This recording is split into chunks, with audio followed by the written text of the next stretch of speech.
Yeah, all these TI games, man, they went the distance. Certainly a treat for the spectators, but probably for the teams, a lot of fatigue. But maybe something that they're all getting used to at this point with, the current meta and the state that we're in. Of course, some tips coming out. These guys all friends. It's going to be the King Bob versus the Godfather himself, Kuku. Who will come out on top here? Kuku, of course, just stepping away from Talon after a long stint there. I think this is the first time in a while that he's been sort of without an AUG in a hot minute. Definitely one of the most veteran captains that the scene still has. I mean, this is not his best hero. I would say that's probably why they didn't decide to ban it on the Execration side. Yeah, if I have to say what I feel like about the drafting phase, they kind of targeted him a little bit with the bans. The Pugna, right? The Disruptor, the Silencer. His comfort heroes. I don't know how much he has been practicing with the hero because right now you can't really tell. Yeah.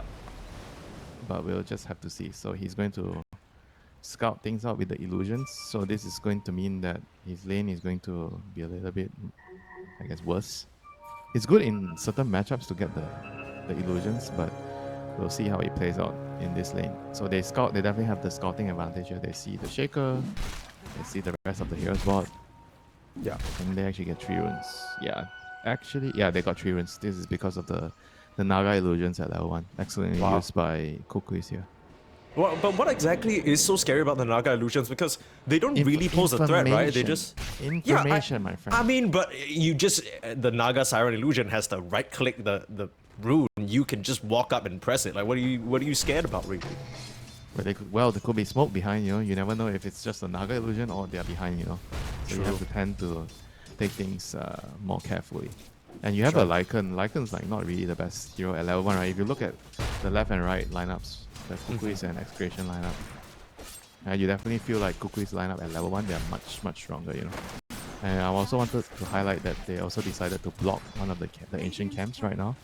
Wow. On the that was fast. Yeah, on the top side. So deciding not to allow them to stack for the Bristol early on. Actually, both camps they block even the medium camp. So no stacking for you, no stacking shenanigans. Yeah, and it's so easy with these Lycans, right? Because you can just send a wolf at the 53 to stack 1 camp, stack 2 camps potentially. It's not necessarily like the Lycan is going to need the wolves for the lane. He has a base damage advantage into the Faceless Void. And yeah, I don't think Tino's going to be threatened very much. Basically, a lane where I expect the Lycan to pre-farm. I don't think he's going to be pressured too much here. I mean, one thing to note, right, with the Pangolin and Faceless Void, right, there's no apparent synergy with the heroes. That's why I was a little bit surprised that they chose to go for the Pangol. They opted to put Lewis on the Beast in the mid lane against the Earthshaker. So he probably is going to be carrying the responsibility of the damage in the Chronosphere with the axe. But at the same time, it's just not something that is going to be as easy as like a Chrono into a Sonic Wave, right? You just dish out the damage into the Chrono. It takes a lot of setup for this. I mean, I understand why they wanted to go for the Pangol is to disrupt the backline. Like the Snapfire, the Shaker, the Undying behind, It's going to be useful for that. But right now we see like Gabby already, getting pressured in his lane, as I feel like it should be, double melee. Naga doesn't like to play with a melee hero in most cases, and you're against a Snap plus Lycan, right? Snap is one of the, I think, premier position for heroes right now, together with Woodwing. Absolutely. I think Snapfire, I've been playing a little bit of her in my pubs, just provides so much in the lane in terms of damage and trading, a great body as well. Every single time those illusions come out, just eats a Scatter Blast to the face and they're just all gone immediately. Gabby forced into a 1v1. That is an uncomfortable position. It's a smart pivot by Shanks as well. Normally you would see, in some lanes you go for the Shredder, but because he knows that the Naga has opted to go for the illusions at level 1, so he went for Scatter Blast plus his Cookie. Basically, you can clear the illusions, like you said, very easily, and also gives you a little bit of kill threat here. So the Lotus is going to spawn, they're going to fight for it. But unfortunately, nothing much they can do with the double melee setup here. They pushed out the lanes, but they couldn't really get to the Lotus. Yeah. Seems like both side lanes going very well for Execration so far in this early stage of the game. Of course, like we mentioned, both these teams probably know each other very well. Wouldn't be surprised if they've been scrimming. But just off of the setup, you mentioned that the Pango there is a utility in terms of the later team fights, right? Disrupting the backline, stopping the supports from casting spells, but what about, like, in this current stage of the game? Do you think it's a solid pickup into the undying Bristleback lane that we see here? I think it's okay. I mean, it's not the most ideal lane, right? Against Undying. Melee hero against Undying, usually you tend to get annoyed in the lane a little bit. But I think overall, he's going to be fine with the double jump. Usually with the double jump facet, you should be able to survive in basically almost any lane setup. I mean, you're not going to like win the lane, but you'll be able to at least, secure your own farm. I think that's what matters as a Pango. And Kuku here taking a lot of damage here. Tino dropping really low as well, but the balls on this man to just walk back in and start last hitting. He knows that all of the spells and damage has been used. TP coming in from the Hoodwing could catch off the Lycan. This would be a great kill for Gabby to grab. And with that, it'll be first blood. Gabby is the one to pick it up and turns around the tides in that somewhat difficult lane. Yeah, thanks to DJ coming in there. Coming in at an important time. Just to alleviate some of the pressure here. I think as a position forward, these are things that you have to make snap decisions, in the laning phase, whether you leave your offlaner alone, because he TP'd away right now. The Pango is going to be alone, and it seems like he's not going to be touching any creeps. So you have to really weigh in, right? When I make this move, whether it actually has a lot more gains, for your team rather than losses. Sometimes you lose a lot more when you make these type of rotations. But at the end of the day, it was first blood, so it's definitely worth it. But Pango just has to sit tight for a bit, and wait for the Hoodwing to come back. Yeah, this is the off-lane experience, unfortunately. You make a play on the other side of the map means that you just don't get to touch creeps for a while. Like you mentioned, though, I think he will be fine. Double bracer up on this beautiful morning. Don't think he's under any threat, and DJ's now back to help him out. But I mean, great recognition from Palos and CML. They immediately knew, okay, we can bully the shit out of this Pango. He's not touching creeps. It looks like another skirmish in the top lane, but yeah, I mean, like you mentioned, first blood for the Faceless Void, helping him get to those early items much faster. That surely is very, very important. Especially the Helm, right? You want to get to the Helm ASAP. The Helm of Iron Will, that gives you the regen to lane. I think that this is partly why the item has been so popular on all the melee carry heroes right now. You lack an item that you can buy early to sit in the lane, with the Helm introduced right now, with the current pace of the game and the current way laning has been played. It just makes it so stable, right? That's why you see all these Faceless Void. Anti-Mage, for example, they became from a weak laner into a somewhat decent laner, and in some cases as the AM, you can actually win your lane, or actually in a lot of cases, For Void, maybe it's a little bit less unlikely because Void doesn't really win your lanes. You're happy as long as you're farming. But I think overall, this item has really changed the face of the laning for all these heroes, right? It just totally feels so different. Full commitment onto Kuku in this top lane. They bring the numbers. This time it's CML to make the rotation. Gabby trying to finish off that tombstone though. He knows that he's not really under any threat. They use most of the disables and he gets the gold for it. That's going to inch him ever closer to that Helm of the Dominator. Greediness, but it pays off there. Ends up being just a support, right? I think Kuku has done a pretty good job at being quite annoying on this Naga Siren. He is basically what I would call the punching bag in the lane. you kind of need to tank everything. Yeah. I was surprised they didn't get the deny on the on the tombstone, but yeah, there's 3 heroes against 1 Faceless Void. Pathetic Faceless Void. But he somehow gets the last hit. So I think overall, like you said, Naga tanks the gang. The FV is farming creeps. He got the tombstone. He is A-OK. Uh-oh. CML trying to scout for some stacks in the triangle, finds his death instead. Lewis picks up a freebie there. It's DJ to get the last hit, and he come back with the Ceaseless Dirge anyway, but still. All these small little kills that you give over to the cause, it's just gonna amplify their early timings and help them tide over what is supposed to be a pretty difficult early game where you're trying to keep the pace as Execration. Yeah, coming. In comes Bob. Well, he's gonna want to echo this. He's gonna want to drag the Ancient, so he doesn't even need to. He's gonna clear it with the Bristle. I think this is what is happening about the landscape in the mid lane right now. All this Ancient clearing heroes, and here comes the Pango is gonna roll in, try to pressure and punish Palos for coming in to steal the stacks. Yeah, he's facing the wrong side right now. He needs to turn his back, but he just can't. Locked up by JG. Great rotation in from the Pango. Rolling all over that Bristleback and squashing the pesky Invader. Even more gold going into Lewis's pocket. So even though he does lose that stack, he kills the opponent carry. Like, I can't help but feel like some of these early slip-ups from Execration, it's gonna hurt them in the long run.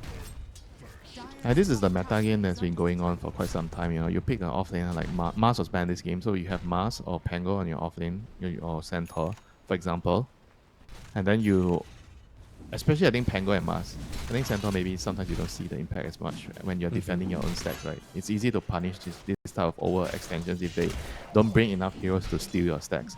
I think it's good that you have this sort of heroes because the mid laners right now, Sanction, Beastmaster, or Earthshaker, they all want to clear like ancient stacks, right? I think the meta is around mid laners that can clear the ancient stacks, or mid laners that buy helm. So whenever you have the mid laners that clear ancient stacks, I think the off laner needs to be someone that can help defend the stacks. You know, like Pango, for example, you have the role to come in, or Mars with the arena.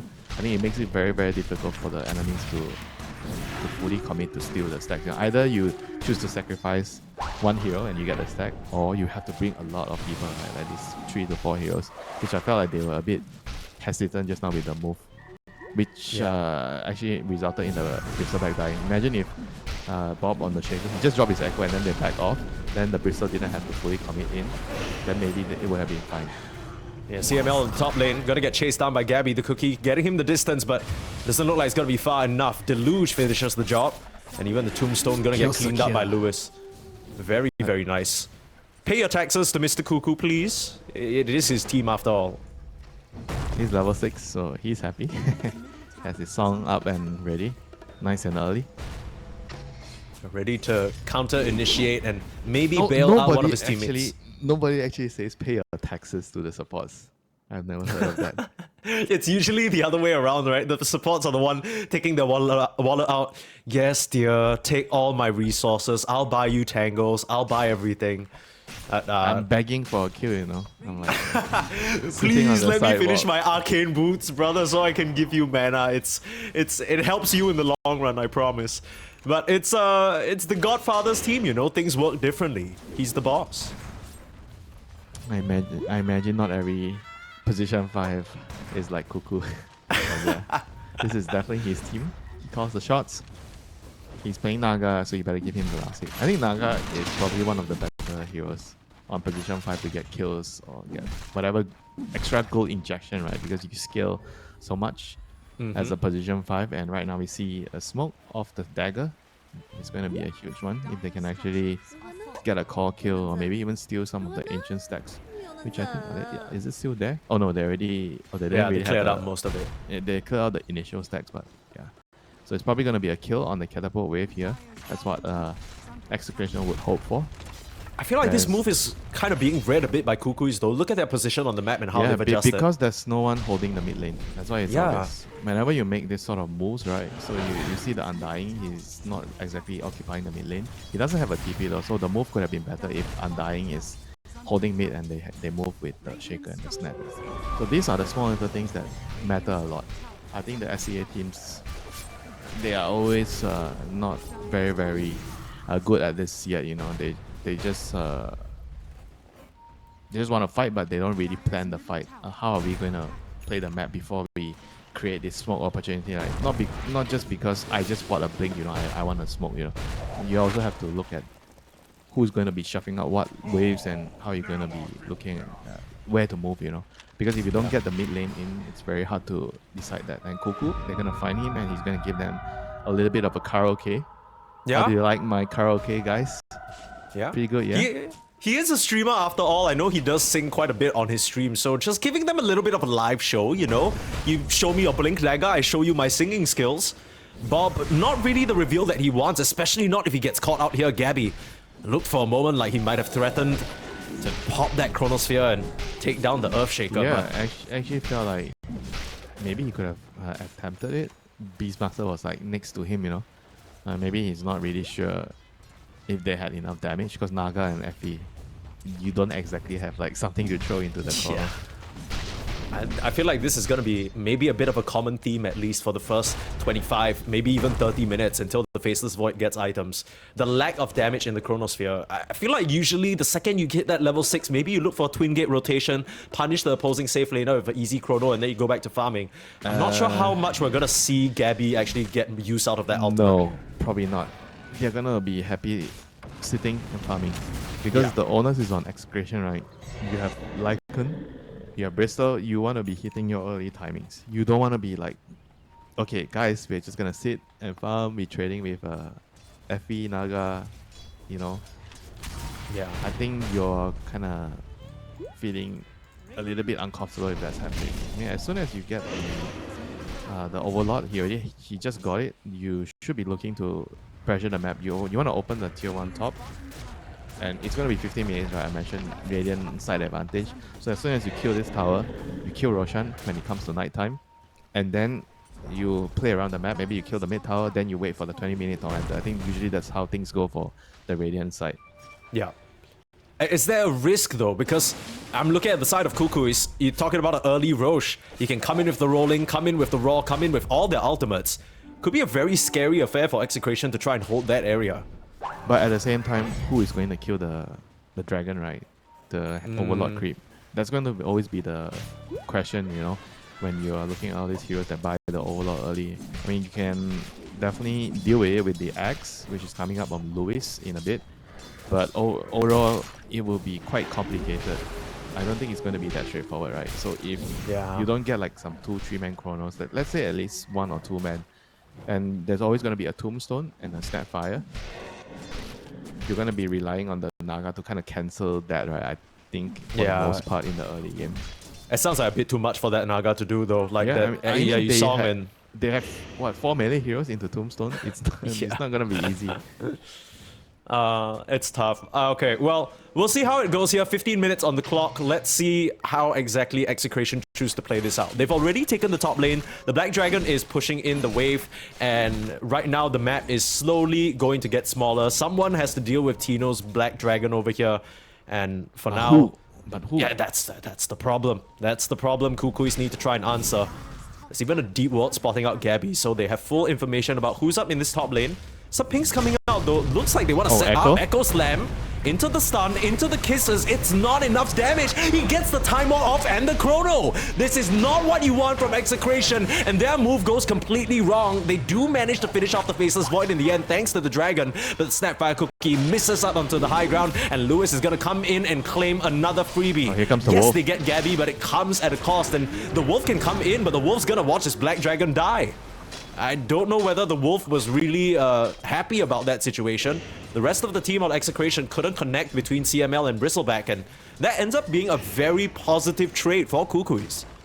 It kind of worked out. Actually, it wasn't so bad for Execration because they killed the Faceless Void in the end. I mean, Naga's gonna get another net here. He's gonna try to reel in Undying. This is just easy. No Rod also, he might be... Yeah, he should be fine. Song just to bail out Lewis. Yeah, this is actually pretty good for Execration. They force out Chrono, they force out the Song. And now, I think it should still get the kill. Yeah, I was thinking that CML would be a free kill for Lewis to grab, but just not enough damage at this early stage in the game. He turns around, pops that... I don't even know how he ended up moving so fast. I thought he'd be slow to a crawl by the balls, but he just trucked on out of there. And Palos, he's keeping the motion going. Chasing out onto DJ, Bushwhack forced out at DJ, try to scurry away into the tree line, does manage to escape. But this is the pace that you were talking about, Execration putting the foot on the gas. Yeah, now they're gonna kill the mid tower, and I think Roshan is definitely gonna be on the table. Because you know Chrono is down, Song's down. So there's nothing to fear going for that early rush. Because you mentioned they have to be careful about the team fight on Kukuys when they're going Roshan, and with everything down, Palos seems to not care, you know, he's in the high ground. What the hell is going on? Palos, that early SNY, but he might have gone a bit too deep. Getting rolled upon now. Do you have the damage on the Kukuys to finish him off? Soulrit, gonna top him off. Oh, nice Deluge dodge. as well, the slow, the dodge, the Snapfire Cookie, the last bump, it's not gonna be enough. The stun comes through and the sharpshooter misses. JG, he can't get that final swash off in time. And in comes the Lycan Wolf with the Prowler. That is a lot of damage onto Kukuys. They are just at your tier 3, at your front door. Knock, knock. Execration's home. Time to get everything that we drafted for. 3k gold lead up. And Execration, this is all part of the plan. Execration definitely playing to their strength right now with advantage with the heroes, and totally abusing the fact that you just use Chrono and Song, so you're basically like having only 3 heroes being useful. Yeah, that was some crazy play, you know. I think most of the teams would just taken the mid tower and went for Rosh. Not go up the high ground, kill the enemy mid with the pistol, and then run around, tank a bunch of roll damage, and then basically kill them. I think that was like a play that you will only see in Southeast Asia. That's why we are the best at chaotic Dota. Absolutely, but now Kukuys, they have some of their ultimates back available, namely the Raw and the Faceless Void Chronosphere. They want to try and put it to use, maybe delay this Rosh. If they can just buy themselves some time, Rosh is going to go to the bot lane, and that might give Kukuys an advantage given that their outpost is nearer to the Rosh pit. Doesn't look like Execration they're in position to get this objective anytime soon. It took too long. I think when they decided to go for that play, it means that they would have already considered the fact that they could take Rosh with the Chrono being on cooldown. Now everything is back up, so you have to try to rethink your situation right now. Do we actually wait for 20 minutes, kill Tormentor, or do we wait for another poke? You know, Palos is going to try to force them to poke and maybe bait out some spells. You know, he's going to do it again. He has his Lotus Rock, so he feels invincible right now. Oh, I love this item build from Palos, going for the status resistance and the Lotus. So a purge, and whatever you can't purge, you're just gonna be stuck in that gap a bit longer. Yeah. 30 seconds to try and take this Rosh. You think they can do it? It's going to be definitely possible with their heroes, but whether Kukuys can bring heroes here, you know, they definitely have the firepower with the Chrono. I mean, there's Chrono ready with the roll, with the Beastmaster with X, so they're definitely thinking about it. Faceless Void, he's in a prime position. Is he gonna jump in time? Gabby, a little bit of hesitation. He was waiting for his team to be in position. That ward is gonna spot out DJ, but they're already gone. Bob in though with the Echo Slam, holding the Pango in place, but this should be a very easy swatch and a roll away. I think he has more than enough move speed to escape, so they don't manage to get anything, but they did get the objective they were gunning for this whole time. A little bit late on the clock, but still making it happen. They're gonna move to the Tormentor right now. I think this is still going according to plan for Execration's lineup. Kill Roshan before 20 minutes, get the mid and top towers, and get the Tormentor. Yeah. I mean, if you can somehow get the shot for the Undying, that would actually be wonderful. That's crazy. Yeah, that's everything lining up very nicely. I mean, hell, that will be the ideal situation, but the Fire Snap Cookie shot for the Snap Fire, the additional distance is going to go a long way to escape from the members of Kukuys' way. Oh, he bought it. Yeah, I think it's quite common for players to buy it because it's that's true. It's so like good. I think it's like a Midas in a way. Because it's like, a farming tool, right? It clears the creep wave in one spell. So it gives you mana. You don't have to use 2 spells, because before you get the shot, you have to use 2 spells to clear the wave. And with the shot, you only need to use your cookie. So it gives you a lot more, obviously, mana. So you can push out waves and join the team fight without feeling that, oh, maybe I have to buy more clarities or whatnot because I won't have enough for my combo, you know. So they get the shot and CML gets the shot. So that is perfect. So they have a save onto the Raw or the Chronosphere, and now Pango is gone, man. He is dead. I don't know what he was doing there. It was a bit of a weird setup from Kukuys. It almost looked like they wanted to try and contest the Tormentor, I think but they were definitely talking about contesting because the FE was also nearby, you know. So you don't stay in an area as a carry unless you are going to fight, you know. And because of that, they lost the Wisdom Shrine as well, 21 minutes, and Gabby going to get run down by Palos. This is the timing where the Bristleback is absolutely a menace in the game, right? He's the raid boss. You have to throw everything you have to kill him. I'm not even sure if he dies that easily, you know. He would have to be like broken and then facing the wrong way, and there's no obvious combo into the Chrono. Like you Chrono, then you're just hitting, right? You don't have. I mean, sure you can use your sharpshooter. Oh, Palos, and like you mentioned, he's not scared of a thing. Forced to use the song just to disengage Kuku. Lewis is still gonna fall to the kiss. They couldn't cancel it in time, and the long range fissure, Kuku's gonna be in trouble as well. They get the Godfather, and I mean, when you come for Lewis, you get a freebie while you're at it. Kuku gonna drop as well. And maybe this was all part of Execration's plan. Sure, the Naga Siren is such a strong hero in this current meta, but it doesn't really do much for you in terms of preventing this pace that Execration are playing at right now. I told you, this is the reason why the SEA teams don't play now. They don't know how to play the hero. They don't know what heroes they need to draft around it. Because with this Naga FV, right, it's so slow, right? Your lineup doesn't provide any damage into the Chrono. And now another pickoff onto the Pangolier. Echo Salami used another call down. The Pango was just trying to push out the dead lane. Got caught. And I mean, this is the power of Shaker when comes down to the mid game. You're very, very good at shuffling waves out with your shard. Yeah. And whoever tries to counter shove the wave out, you can always kill them with your echo. Because you do so much the damage. setup is so easy. You do so much damage with the innate shielding mask. Palos in the bot lane. He does have an Aegis though. Wow. We'll lose that first life. The rest of the team's coming over. Not really sure how that happened. They didn't even use a Raw. So Palos just loses that first life, just kind of vibing down here. The rest of the team will come and back him up. That was a little bit strange, but you know. I'm not sure what kind of vibe that sends to your teammates. Oh guys, I'm dead. What did they use to kill you? And you answer nothing. No, they kind of just, you know, bushwhack. They bushwhack down, guys. Bushwhack down for 7 seconds. Rolling Thunder being set up. There's a Chronosphere. This could be the turnaround fight that Kukuys were looking for up onto the high ground now. Palos being pulled in. The Fissure gonna break up the fight. Gabby still looking for an angle, but Tino shape-shifting now and looking for the back line. They'll hold down the wolf, but Gabby already taking so much damage. Chronosphere just holding them in place. Now they need to try and retreat, but Shank's in a perfect position on the high ground. Lewis can't reach him, but maybe they found Bob. The shard. Tombstone gonna grab him into safety, and Bob's gonna come right out for that kill. Atos to hold him in place, but where's the follow-up damage? It just doesn't exist, and they won't even get the last hit on Bob. The Soul Rip coming in. They get just about everything but the Faceless Void, and Kukuys, they are left with nothing on the board. It's a 17k gold lead. That was a disaster. The game is close to being over right now. I think they're gonna lose so many Rexes, at least 2 sides. I'm not sure, maybe even 3, probably just 2.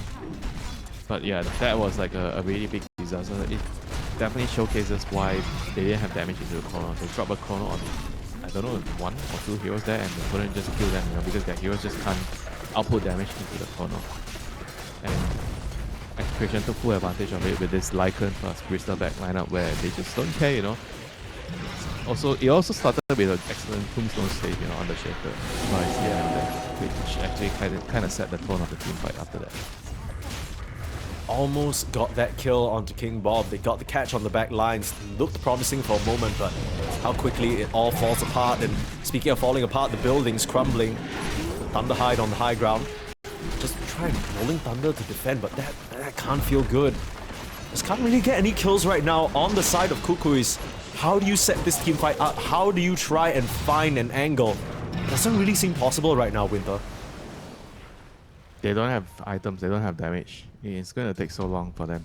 They're gonna need like what, BKB and Bs, they need, I don't know, Manta and level 20.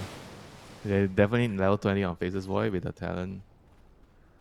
Yeah, I mean, it's a long way to go, you know. Yeah, I don't know how much more of a road they're gonna have. Execration, they are in a great position to try and close out this game, getting all their major items. Even the Aeon Disc being queued up by Bob, he understands that they only have 1 real round of burst, and other than that, the rest of Execration will overrun them if they can't immediately get the kill. So I like this itemization a lot. Looks like Kuku, he might be in a little bit... Okay, well, a little bit is an understatement here.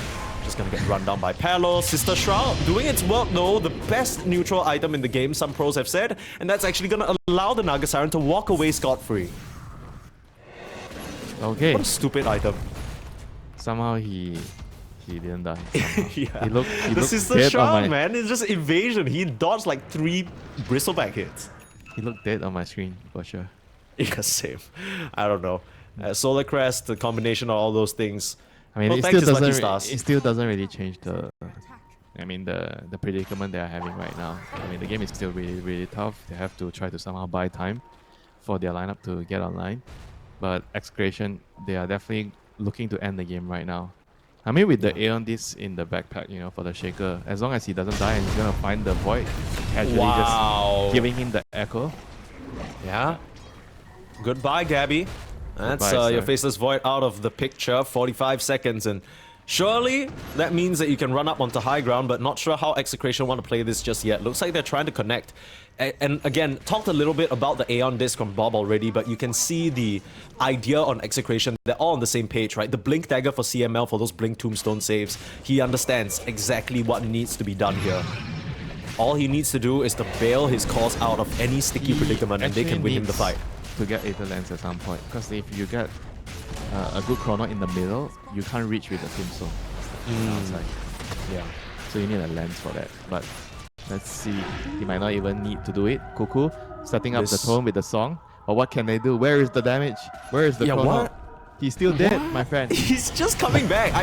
What was that song about? I mean, it just puts you in a compromising position. Kuku goes down. DJ nicks the fall, burning away to the fireball. There's the chrono onto 2, starting to do the damage onto CML, but he might be able to save himself with a grab ally. He still has the tombstone, and they just can't get the kill. Another beautiful fissure. GG is called Gabby. He throws in the towel, and in an age of Dota 2 where games go to 50 minutes, Execration completely flattened Kukuys in half that time. 30 minutes on the clock is all they need for this high-paced lineup, and Execration coming up 1-0. Very, very dark. That's true. I completely...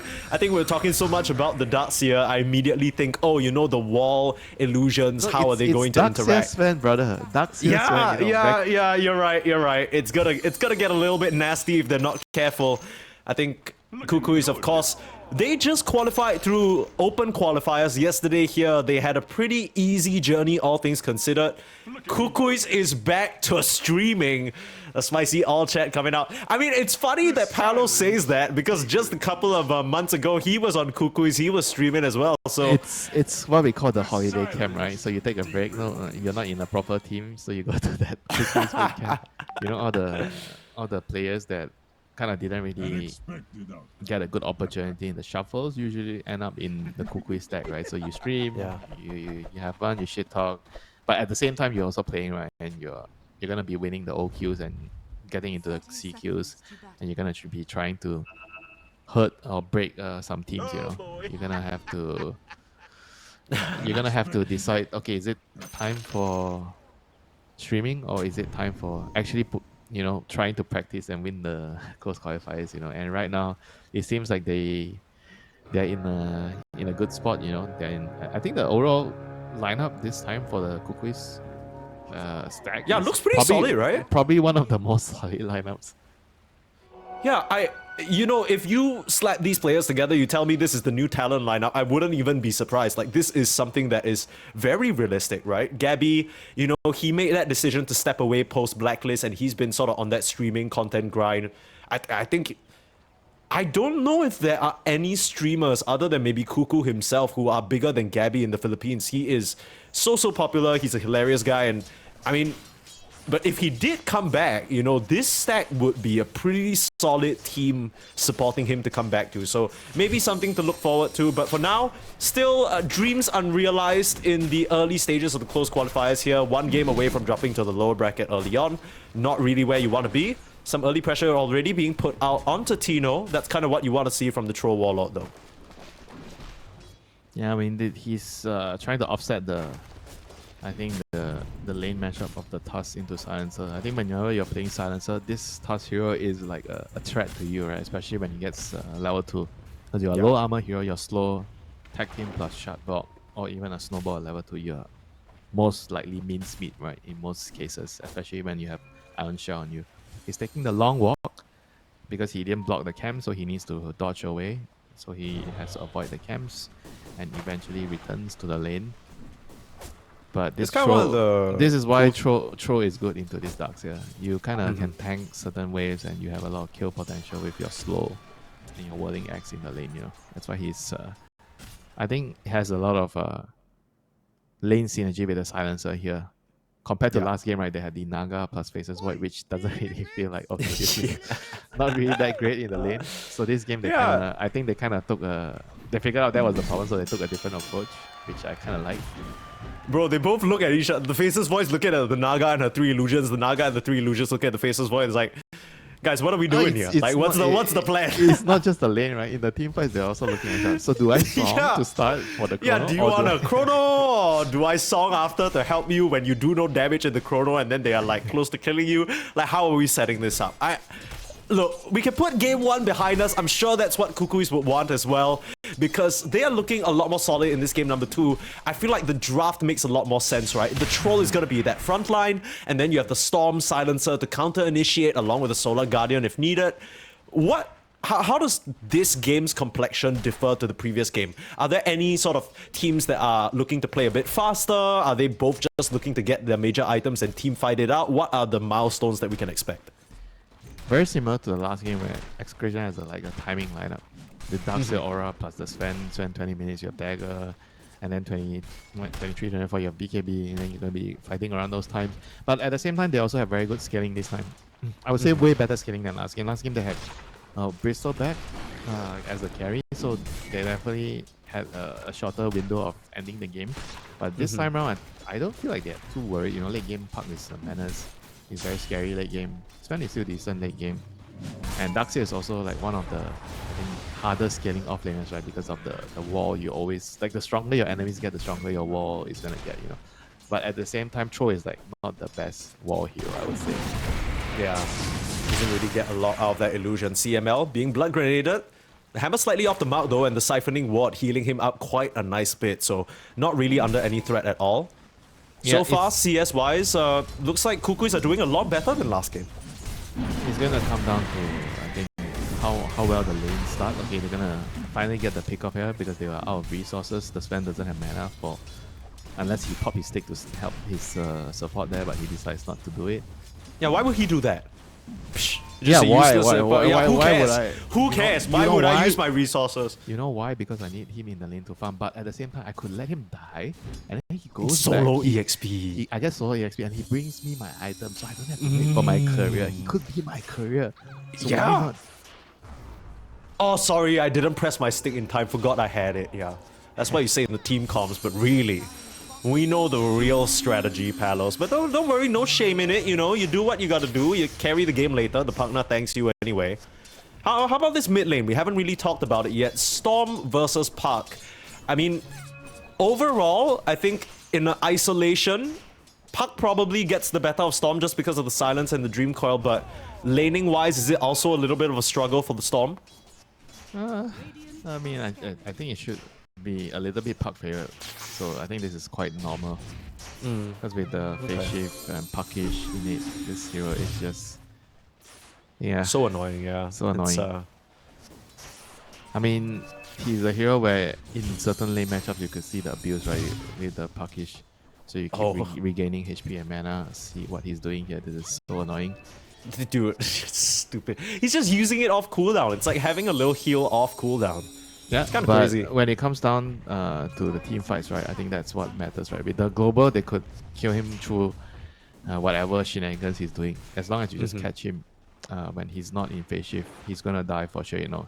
I think playing against Puck, the thing that you want to have is you kind of want to force him to buy a defensive item. But usually when you see Pucks go crazy, they don't really have a counter in the game, and they can kind of get their Parasma early because they don't have to buy any defensive item, right? I think these are the reasons why Void Spirit is also picked against Puck, right? You kind of force him to buy defensive items because you have X silence.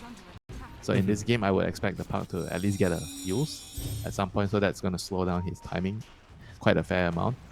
But at the same time, you know, late game Puck is going to be very scary. You know, if they somehow manage to get there. I mean, we talk about the vacuum with the stun, but also, you know, the vacuum into the Puck coil, that could be deadly, you know, late game.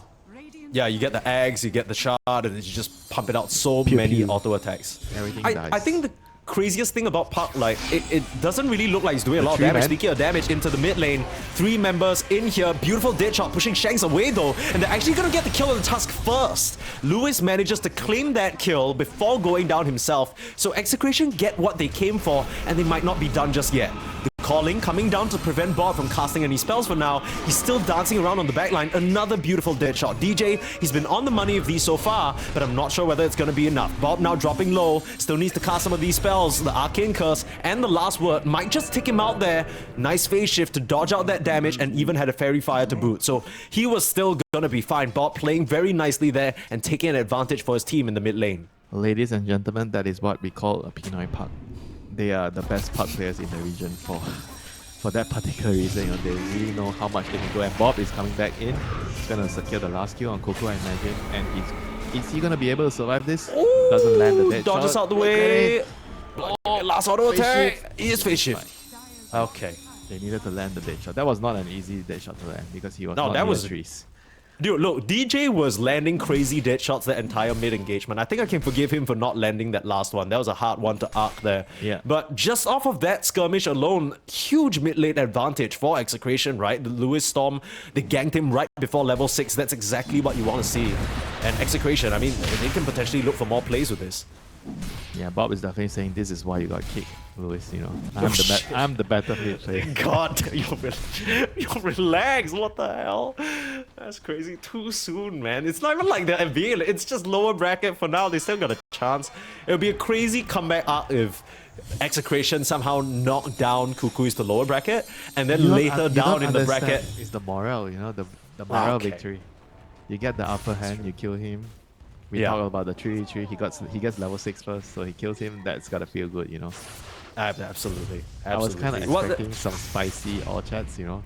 But Oh, maybe a tip or so, right? Like, you just kind of like really dunk in on him, but they're keeping it civil for now. They had some juicy all chat at the start talking about CS2 1v1s for some reason. Not sure what that was about. Probably another inside joke on the big old friend group there, but yeah, early advantage. Even though that mid lane skirmish went so well for Execration, they are still not really trucking ahead. That's largely because we've been watching mid, but the side lanes have gone very nicely for Kukuys so far. In fact, they might just get Gabby another kill out here in this top lane, if not for those beautiful shots. I mean, that just means that Kuku is going to be the one to claim that with the last word, but still, that was a good try from Shanks. Still doesn't save him though. yeah, this is the throw against Darkseer counter, the lane counter matchup. It definitely pressures the Darkseer quite a bit in that lane. But Darkseer is also, at the end of the day, not the worst hero to start off from the back foot, you know, because you can clear stacks, put Iron Shell and then recover, and he's already clearing a couple of stacks here. And I think once you get the helm, it's not the end of the day, you know, for Darkseer. You can just use the helm with the Iron Shell. You basically send the creep to the lane with Iron Shell, push out one wave, and then your hero is farming another jungle camp, you know. So it's very, very efficient. He's, I think, probably the best farming hero with helm in the early game. Like the way you abuse it, I think Darkseer, there's definitely no rival to Darkseer in terms of efficient farming. I will say that losing this tier 1 top this early on is probably going to be quite difficult to manage though. They throw a wall out onto Gabby, trying to force out the ultimate. Snowball to buy some time, but he's going to come out straight into a very angry troll who just wants his hit. Nice little curveball into the troll, silencing him up. Here comes the Solar Guardian though. Can't land the connection onto Bob as he slips out of there. Looks like CML might be the target instead. They're looking to swing the hammer. Can't really get the connection. This has become a bit of a messy fight. Bob, Silence Top still using the puckish to dodge out and heal a bit of damage. Finally, the hammer comes in and JG gets the kill. So a bit of an extended skirmish here with both teams poking and prodding. All they really lose is the support. But if they can get Bob somehow, that'll be huge. No, just stepping away. And there was definitely a lot of confusion there. Like, they didn't know if they were gonna go in. The Dawnbreaker sees the decrep, and he doesn't want to use his Starbreaker, so he backs off a little bit. So everything was kind of uncertain. So it was a lot of poking and prodding, right? With the initial coil, then the Dawnbreaker kind of maybe jumped the gun a little bit with the Solar Guardian, because the troll wasn't really in any danger of dying there. And then they kind of like go back and forth a little bit. But I think we're gonna see a lot of that, you know, like teams are gonna try to poke out the big spells and then go back and then reinitiate. There's always going to be this in and out sequence coming in, you know, especially for the puck. And Tusk is going to be able to do that when you get your dagger, right? You go in, you try to punch someone, and then you snowball, you dagger out, you know. It's going to be a lot of poking and prodding in the team fights to try to secure an upper hand, right? You need to create chaos so that Tino can get a big vacuum into the Sven stun. That is what you're hoping for. And whereas if you're on the Kukuys side, you want the Storm to ball in, Global Sirens, immediately kill someone with the Solar Guardian. That is like the biggest combo, right? And ideally a core. Ooh. Ooh, the Fairy Fire. That was cool. The Fairy Fire. Gabby held that one on He to the last moment. He actually would have lived anyway, even without Fairy Fire. Because You think so? He had the bonus armor from the Spark, Spark of Courage. Courage. Yeah, So you're right. He would have lived regardless from the last strike click, but that was close. Yeah. So Coil Good is try down. there from Bob. Mid lane, level 6, Global Silence available. Bam! Doesn't land the connection just yet. They don't even want to use the What? They're ult. not going? There it goes. Okay. Cuckoo. It was holding it on to the last second. He was seeing whether he could save it. Well, it just needed to secure the kill on Bob there, getting Lewis a much needed sort of injection back into things. And I mean, this game number 2, the early game, I think Game number 1, Execration, they let some kills slip, but it still felt like they were trucking ahead. Now Lewis. Whoa. That's not your home. Brother, I guess he's just setting up for the Solar Guardian. They know Palos is alone down here. CML trying to run over to help his Sven, but it's not going to be in time. And somehow that crazy ball lightning play into complete darkness works out for them. There's no way he knew he was there, right? Like, how did he... I think he discovered him by accident.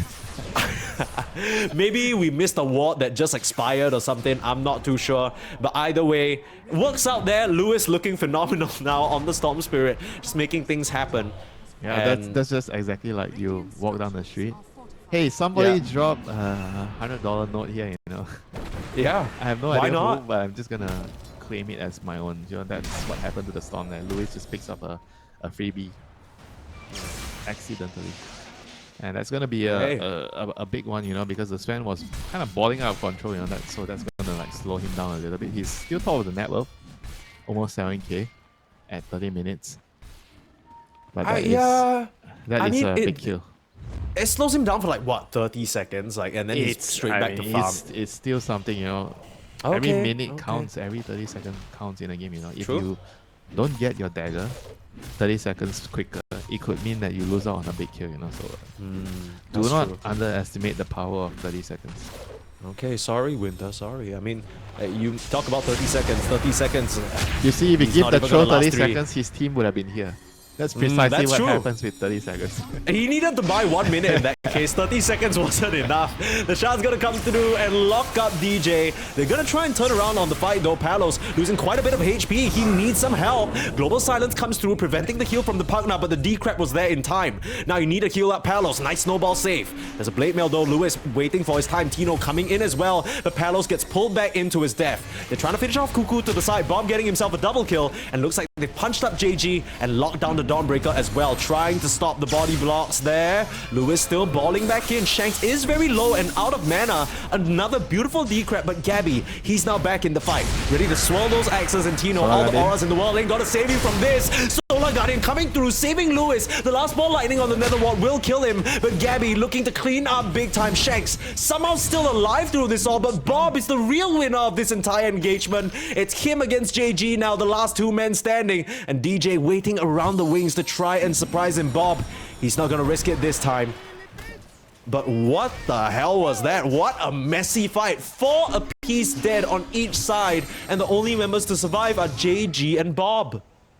You say messy, but it was a calculated fight by Execration, because they know that the global was down and they know that the Solar Guardian was close to coming up. So you know, I think it was a really well-timed fight by Execration, using the Sven, bringing him in the smoke, and just taking the initiative. You know, I think that was on their part very well done. Whereas for, I think, Kukuys side, they still managed to kind of held their ground there with I think the Solar Guardian came off cooldown very late into the team fight.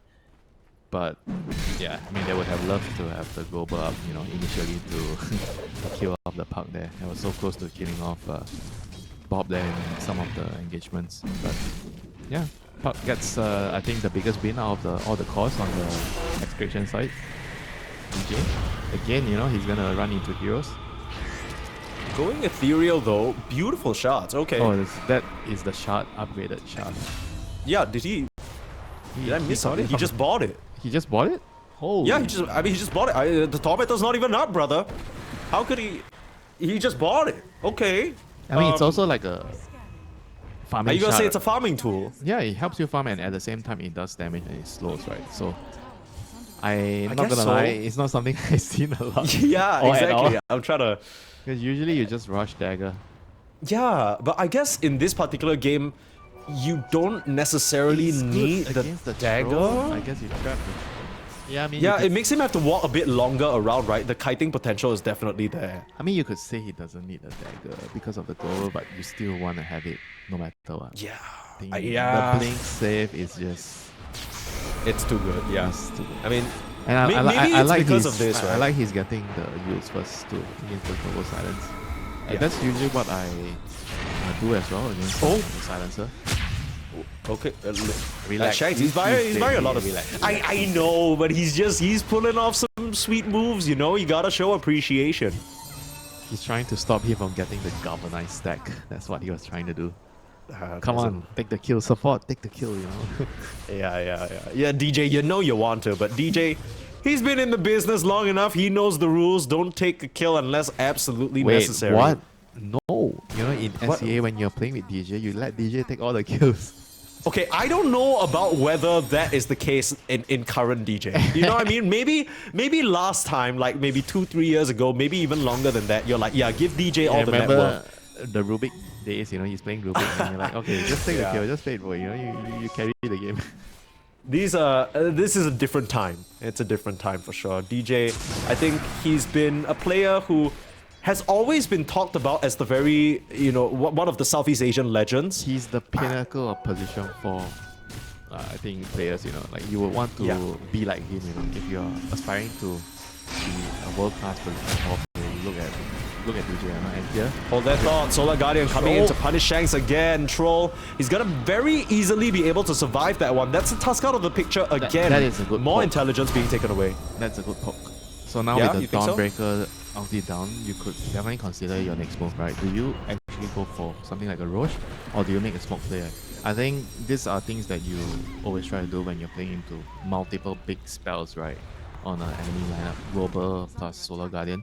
So you're gonna have to try to poke and prod and force them to use it. And I think taking casualties is okay if they're on the support. Yeah, just the necessary sacrifice. You know, it's a bit different from your pub games, you know, when you run it down in your feet, that might not necessarily be a good play, but I promise you, Shanks, he knows what he's at. I'm not telling you to do it in your pubs, okay? I'm not telling you to do it. Because your teammates, guess what, you know, when Solar Guardian is down, you think they're gonna go attack the enemy. They're attacking jungle creeps, you know? Yeah, this dude is farming a Croaker with his Midas, okay? It ain't even the same thing. DJ, he's very close to danger, but I don't think he knows it. Palos, try to find an angle, and immediate pierce the veil though. That's gonna bail him out. Still gonna try and chase. Troll is around the corner though, but I guess without the Solar Guardian, they just want to dodge at all costs. Still trying to find the chase down. DJ, pierce the veil out. Gabby's gonna try and look for a fight though. Start swirling those axes, doing the damage. Kuku is around the area as well. He got a global silence, but the puck already jaunting out of there. And I guess another casualty that's like kind of okay, because you know, if you only lose supports during this downtime without your ults, it's not actually that bad. Looks like Kukuys, they're looking for a fight. Yeah, maybe it was close to being up, you know. Solar Guardian, I like that he actually TP'd, because he didn't have Solar Guardian, right? So he TP'd the actual hero to try and take the team fight. That's something I admire a lot, because a lot of players would Solar Guardian cooldown, bye bye guys, I'm not gonna show up, you know, but he tried to go still. And smoke breaks. Yeah, Lewis a bit he didn't get the jump. Short on that. Yeah, they saw the puck for maybe 1 or 2 seconds, but maybe their eyes were just tracked somewhere else, trying to contest that Tormentor. CML might just be the price to pay for that shot that he just got though. Going decrep, going ethereal for now, but Gabby will be able to chop him up very easily. You know what it was, Mike? It was because of the fact that the puck just got used, right? So they ran into him, they clicked on him, and he just got the use. That's why they didn't go on him. Right, they're like, even if we instantly silence, he's just got to use it off and then jaunt immediately, you have right? to it's like not worth. Force him to use himself, but they couldn't. Because if you cast global when the puck is used, he will come down as silence. So he cannot actually get out of that, you know. But they didn't have any like early orchid or something to force him. Oh, what a setup here. 21 minutes. Solar Guardian coming on. That's the Ags. Again, Shanks having to sacrifice his life just to get that ultimate to use. It's getting very low, but he's going to be alive. The whole team actually TP in except DJ. So, you know, Gabby is definitely the boss here. Saving private Gabby here. Everyone TPing in. So, once again, you know, Execration managed to poke out the Dawn. I really like how they are utilizing the supports to just trade off these big spells. And I mean, unfortunately for the Tusk, you know, he's gonna be dirt poor doing this, you know. That's why I felt like the shot would actually hurt him a lot more, because he's not gonna be getting a lot of space on the map, right? So that kind of defeats the purpose of getting the shot to clear waves. I mean, I guess. I mean, it's a slow, so it helps you fight. Okay, hear me out. You need the dagger and use. CML? Oh, that's a nice Tumbler's Toy and Glimmer Cape over the tree line. But yeah, I mean, if I'm just putting myself in the shoes of Shanks, right? If I'm a hero that's just always dying, as speaking of dying, Kuku, nice Glimmer Cape. Atos to hold back Palos. Kuku is going to just kidding. Nope. Just kidding, guys. Haha. Funny little joke. Yeah, just because he has completely the wrecked. sister shout, so you just expected him to survive or what? No, I just didn't see the other heroes wrapping around very conveniently. I thought it was just a one-off thing. Both supports gonna go down. They pop the God Strength, but unfortunately for them, Roche is in the bot lane. So not really sure what objective aside of Execration I gotta try and get with this pop of the Sven ult.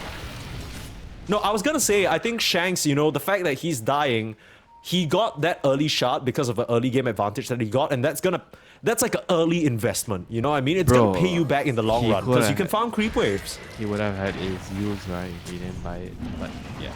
But That's true. either way, they are still in a pretty good spot in the game right now. So Sven is ready. I guess he's ready to get Roshan with his next God Strength. He's gonna be level 20 right now. I mean, this is gonna be just a classic Sven timing, right? With level 20, you get the slow resist, and he's gonna be running people down. And the troll is going to finish his Aghanim, so that's going to help with the decrep, so you can remove the decrep with your axes. I think, Oh, that's huge. and the surge as well. So those are the two things you want to be dispelling. I mean, the Warcry is kind of okay to dispel with, right? When Sven doesn't have a shot, so it's dispellable. I think that is also probably kind of useful in the game, so I would say it's an excellent choice here by Gabby going for the Aghanims. I mean, as this game goes on, I feel like we're finding more and more reasons why this troll pick was just such a great last pick. Unfortunately, it hasn't really panned out for them, at least in this current state of the game. It's been quite back and forth, but like you mentioned, Execration, they've done a great job at just forcing out these ultimates. The game plan for Kukuys is to just have that perfect setup. The Storm goes in, the Troll goes in, the Global Silence, they kill a couple of heroes, but Execration haven't been giving them that opportunity. Yeah. And now Palos, he's the big boss looking for a target. Might just find JG here, pops that God Strength, in comes the stun, Shanks. There's the snowball as well. Don't think they can get the distance away, JG. That's the shots, that's the punch, and that is the kill. A dominating kill streak going the way of Palos. And would you look at that? A tier 2 tower to clean up while you're at it. Yeah, that is a very, very big kill. Whenever you're playing to Dawn is the first hero you want to kill for sure. You don't want to go on her teammates so that she can use her Solar Guardian to counter initiate. And now, guess what? We have Yules on Shanks, so he has a way to get out of the global. And unfortunately, there's still the calling to worry about. They can just layer the calling down when you use Yules on yourself, so it's still possible to catch the Tusk in the team fight. But yeah, I think overall, Kukuys are gonna need more items. They need more time. They need the BKB on the Storm. They also need the BKB on Troll. They also need the BKB. Actually, the Dawn kind of also maybe needs it later down the road. I think there's a lot of sticky stuff on the ground and like all these ion but shells but and at the like same time, spells. it's so juicy, right? To get Refresher off. I think Refresher Academy is like always the build now. So he's gonna do that, and then after that, maybe it's gonna be like a very late BKB. So you get the shot, and then you have your Hex.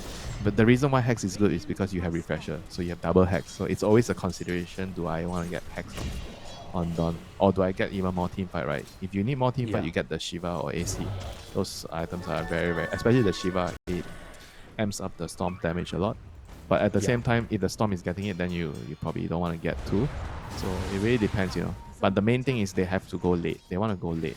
And now they're going to smoke with the BKB timing on the Storm Spirit, trying to look for a pick-off here.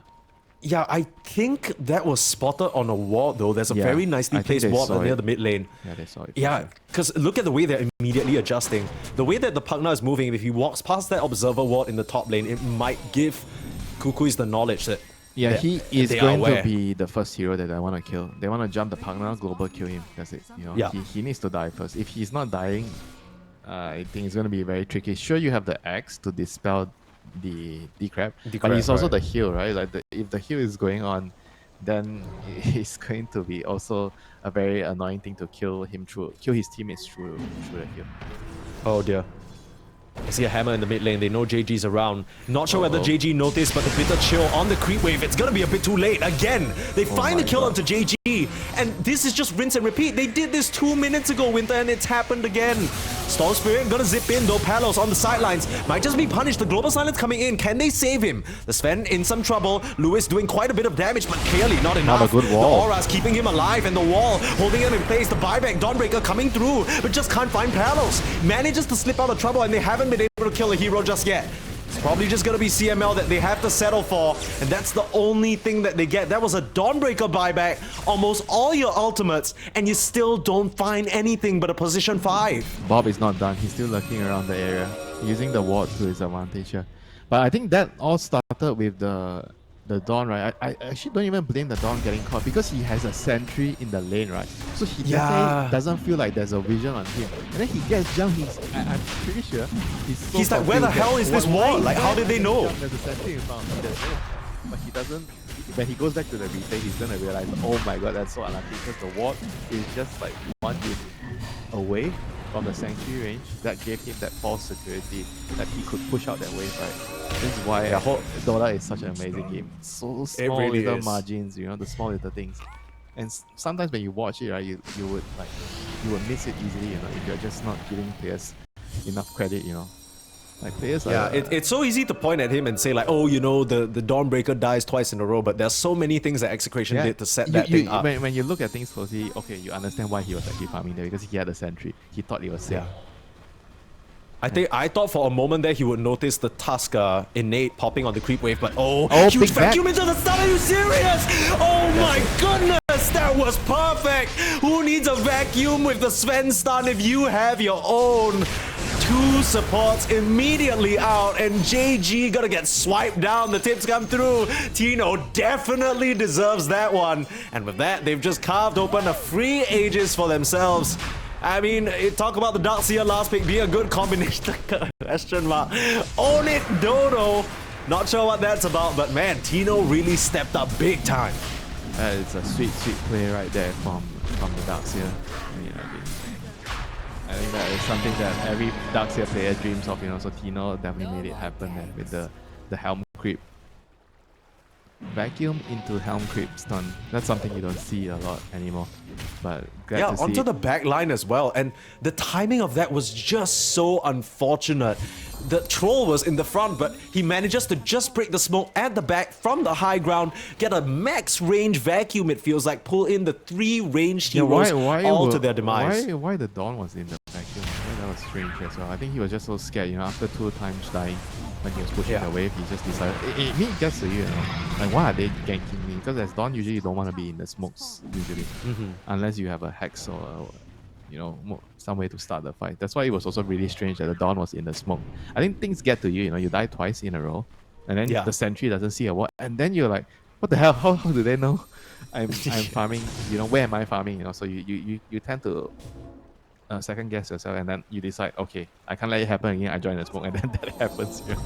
You're like, oh no.